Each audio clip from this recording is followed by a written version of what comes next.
Right, South Sudan President Salva Kiir will meet his rival Riek Machar in Addis Ababa today as part of talks to try and negotiate an end to a 5-year-old civil war, according to Ethiopia's foreign ministry. The ethnically charged conflict has killed tens of thousands of people in the world's youngest country and repeatedly brought the largest parts of its population to the brink of famine. A series of ceasefires and pacts have failed. The meeting on South Sudan today will be held under the auspices of Ethiopian Prime Minister Abiy Ahmed with the aim of bridging gaps between President Salva Kiir and Riek Machar. The ministry's statement read, fighting first erupted between troops loyal to Kiir and Machar, then the vice president in December 2013, just 2 years after South Sudan's independence from Sudan. Machar has been held under house arrest in South Africa since 2016. He will be in Addis today, according to the statement from the ministry. Foreign ministers from the East African bloc, IGAD, will then discuss South Sudan tomorrow, followed by leaders gathering in the Ethiopian capital. This is according to the ministry. And of course, we want to look at what is happening so far with this particular meeting. Last month also, we saw IGAD had a meeting that did not really broker any or came up with any, of course, tangible solution as far as security is concerned in South Sudan. And also, there has been called that some of the assets of these leaders in the country, in Kenya also, should be done what? I'm lacking the proper word, my panelist. Should be confiscated. Correct. That's the word I'm looking for, right? So let's just delve deeper on this and we try to see this particular meeting in South Sudan, also the resumption of sanction from the US, that now they're coming hard on the two leaders as well. Do you think we're going to have any amicable solution from this particular meeting in Ethiopia today? Or this is just, a rigmarole, going through the exercises, then again, we're going to another vicious cycle? Let's say from you, Ambassador Erastus Mwencha. To start with, Debarl, I think we should commend the Prime Minister of Ethiopia for this initiative. He is really on a peace offensive. You can see he's been to Egypt, he's been to Uganda, Rwanda, he's been to Kenya, and he's even in Somalia, and even actually is trying to make peace with Eritrea. I think this is a very good beginning, and I hope that Ethiopians will support this effort because he comes with fresh ideas and he seems to be moving away from the shackles of the past. For the meeting of South Sudan, it's a good thing that they are meeting. Anytime that warring parties come together, hopefully guns will go silent and that the people can have time to really find space to survive. Is a good thing. But I remain skeptical. Because, and I've said on this forum before that the disagreement between these two is not just since they got to power. It started even when they were in the push before even former President Garang died. And so the animosity between them is so deep. And I've always held the fact that if there is a way that we can find space for the two to become something else but to continue to occupy the leadership, and with all that has happened, too much water has gone under the bridge. It is going to be a truce for some time and the cycle begins. To me, it's a good thing. Let there be agreement, there will be handshakes, there will be exchange of documents, but implementation remains a challenge. All right, let's hear from Dr. Khananji. Debarl, South Sudan, one of our neighbors, a country that we played an instrumental role in trying to midwife the CPA first, that of course led to the eventual independence of South Sudan itself. It's very sad to see what is going on right now. Now, much in the same line as what the ambassador just mentioned, been very encouraged and impressed by the role currently being played by the new Prime Minister of Ethiopia, Dr. Abiy Ahmed. And as he did mention, he has been on a peace offensive, not just with his rivals like enemies like Eritrea, but with Egypt, which they had a conflict over the building of the Renaissance Dam. And right now, of course, we can see what it's doing in Sudan. Now, anybody who has examined the CPA and the eventual independence of South Sudan realized there were certain fundamental things that missed, that were not addressed structurally. And it essentially created two centers of power in South Sudan, which you cannot have a president, a vice president commanding different armies. You know, that is a recipe for disaster.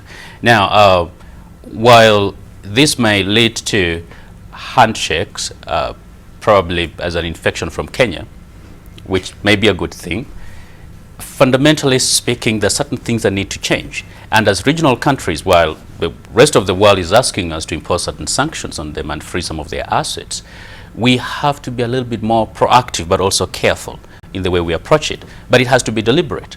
It is not enough for us as a Kenyan, being pretty much the big brother in this region, to sit back sometimes and react instead of taking a more proactive position. A lot of times we are viewed as neutral arbiter compared to other parties which have had lots of vested interest in, especially in South Sudan. I think we also need to step up and support the efforts being played by the current Prime Minister. But as I'm talking again, certain fundamental things need to happen within Sudan, politically and constitutionally, to allow for an enduring long-term peace. Otherwise, these immediate handshakes and sharing of few positions will really not solve the problem of South Sudan. And some of the properties being confiscated here in the country, what is your... they own property here in the country, some of us, or these two leaders as well? Yeah. You know, first of all, it's actually ironical because we are here to confiscate the properties that's stolen by our own people in this country. I think we should start there before. Yes. You know, look at all these mega scandals. But at the same time, it is important also to send a message that you cannot have a country that has less than 100 kilometers of paved roads and produces oil when they're stealing all the money in building mansions in some posh places in Nairobi and abroad.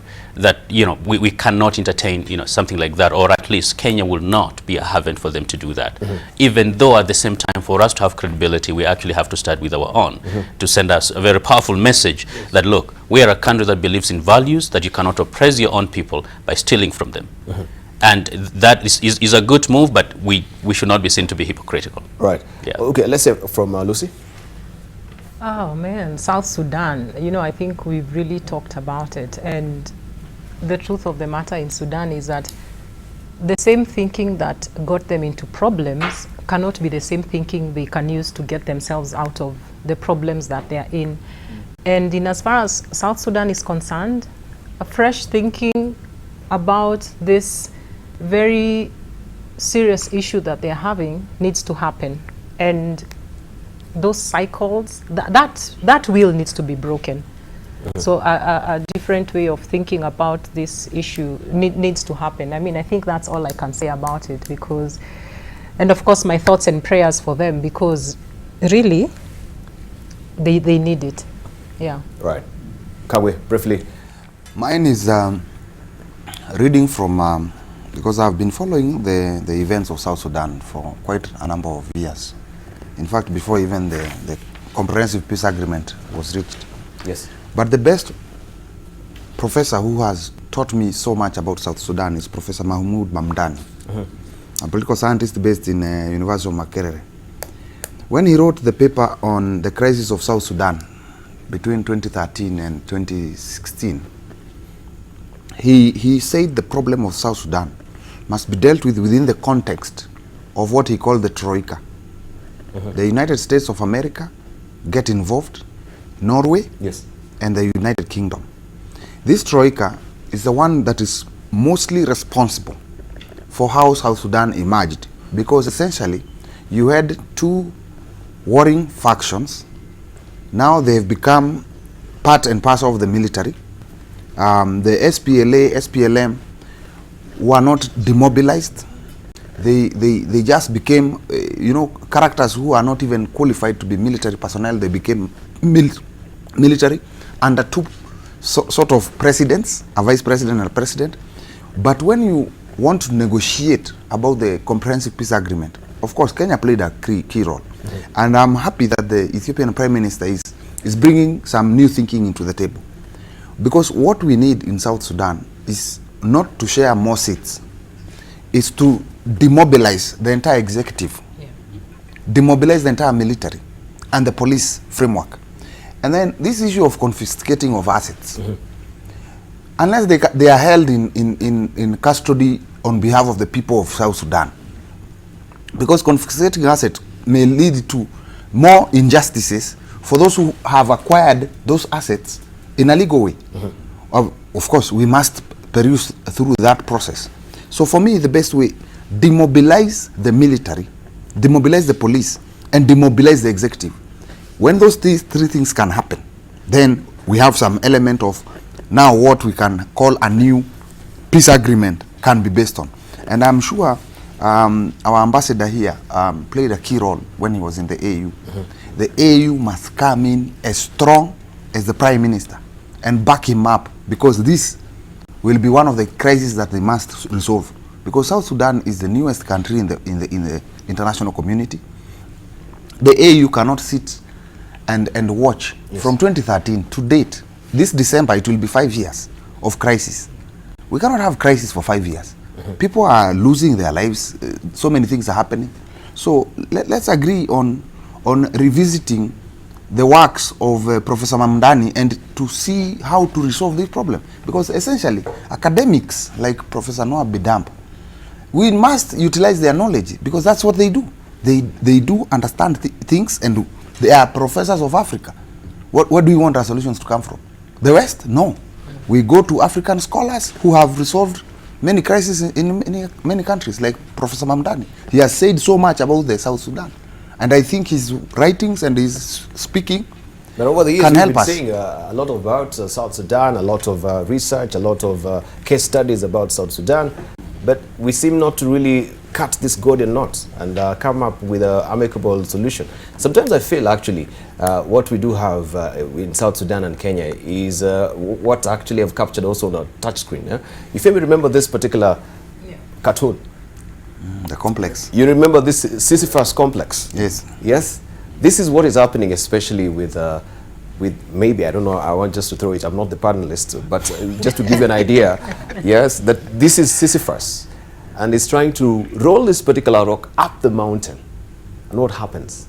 Yeah. It will always be rolling back. When he's And this is the effort we've been just trying a to little- do in this country, fighting corruption. This big boulder, we actually rolling it up, but still, it comes rolling back, crushing some of us. And this is what is happening when we're coming to fight corruption.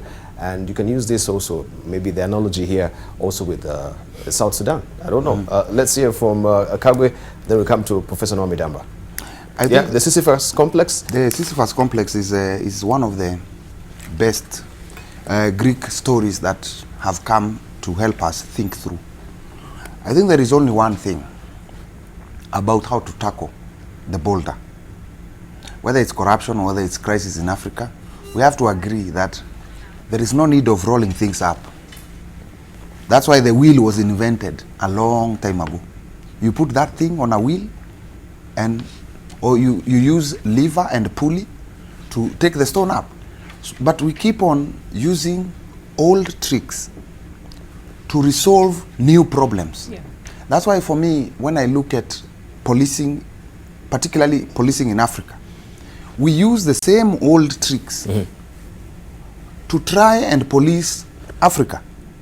We must think against the box, or we think as if there is no box. Yeah. That's the only way, because we'll continue doing that as we tackle more problems. And for me, that's why the young people, and I have spoken to the students of Professor Noah Bidamp, those students, the young people, have new ways of resolving problems. When you buy a phone, the best thing to do is to give to a young person like my children. They will figure it out very quickly. I can take 7 days before I roll out some of the things in my phone. But my child, who is 7 years, can resolve my problems immediately. Yeah. Why don't we employ the thinking of the youth and innovation? Thinking of the youth and innovation. Maybe if we had Tom articulated really right.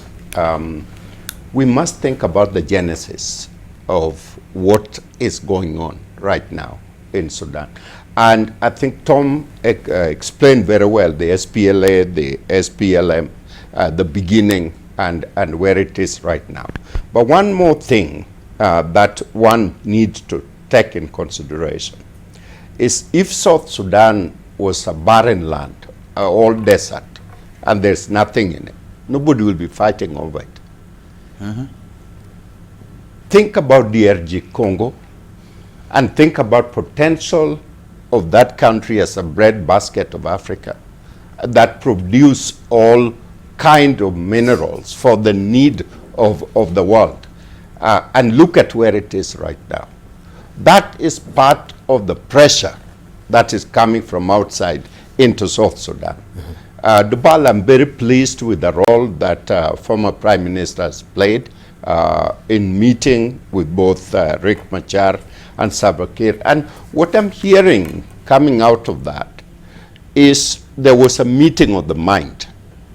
And this may change a little bit in terms of chemistry, because these two people have been hostile the rest of their life. They might have woken up the other side of the bed and feel enough is enough. We need to close the gap and bring this country to another area. The Prime Minister of Ethiopia is playing a very positive and active role and ought to be given all kind of support and everything.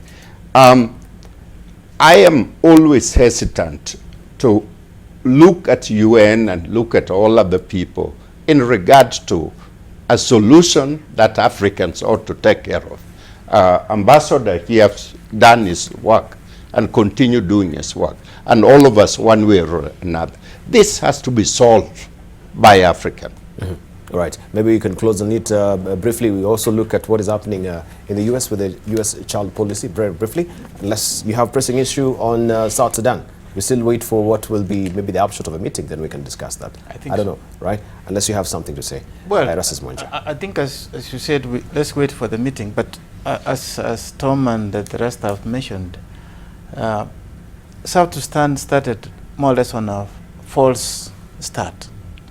There was no goodwill, particularly with the Eastwell partner, who felt that the divorce was acrimonious, and therefore there was not even disengagement that was done properly in terms of currency, governance, resources. And then, of course, as Tom mentioned, a critical fact that is always forgotten, that you took a militia that was a guerrilla fighting and you made them the executive. And the transition was horrendous. And they retained both the political and the military posts. And so the military, and yet the command structure is not in one hand. You can't have two commanders in a country. And so you have a country, and that's why in the splinter groups that come, each group wants to create a command so that they can come to the table with their guns to get the position. So to solve all these problems, and I want to agree with Tom says, you need both external, and that is the external factor that has also created this hegemonic, intervention. Thank you. But also internally Thank to alert the people. Right, thank you.